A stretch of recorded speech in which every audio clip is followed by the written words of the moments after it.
A recent Gallup poll shows that 71% of Americans support President Obama's proposal to raise the minimum wage to $9 per hour, but some local economists think that would be a bad idea. Daniel D'Amico, assistant professor of economics at Loyola New Orleans, the unemployment rate of the youngest and least skilled workers will jump significantly.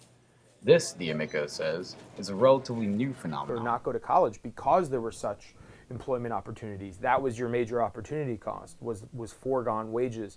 Now it's very difficult to get jobs without those credentials and degrees, and it's in large part because of minimum wage regulation. Workers earning the minimum wage are predominantly unskilled and inexperienced.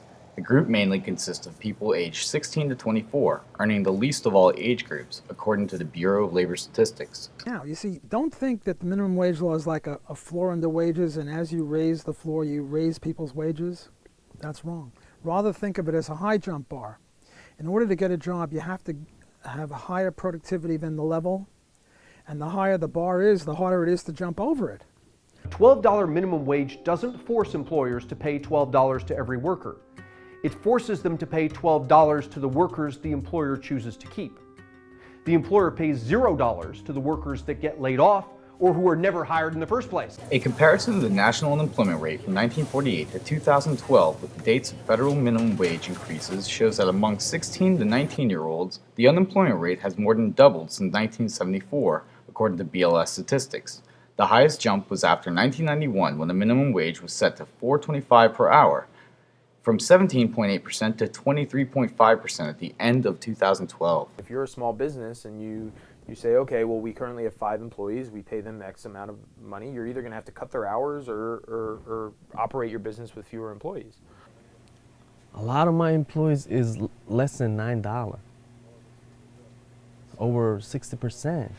Nemat Rahimov manages 8 convenience stores in New Orleans with over 80 full-time employees. Most of his employees work overtime.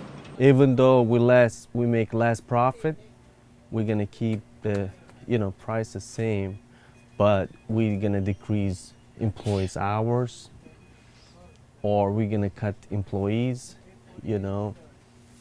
But the real outcome is devastating for minority groups and especially younger laborers. D'Amico says that within the last few decades, the most unemployed due to federal minimum wage increases have been high school dropouts, which are, quote, predominantly clustered in African-American men, end quote, but also Hispanic Americans.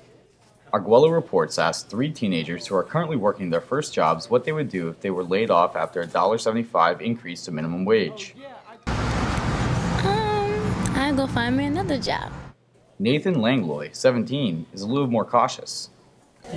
That was actually something I thought about, I knew it would be a good thing for some people to went up, but I figured a couple people would be let go if it were to go up. But I guess we'd have to see. I know they're always going to need some people to work here, enough people to keep the shelves stocked and stuff like that, so I don't know. We'll see what happens. Langlois says he currently makes about $75 to $100 per week at his current job stocking merchandise and majority of drugs in Metairie, and says he would probably work for his father's business if he were laid off. I guess I wouldn't have nothing else to do, sir. If you lost your job, would you be more inclined to do something illegal to make money? Yes, probably so. Probably so. For Arguello Reports, in association with PAC News, John Paul Arguello.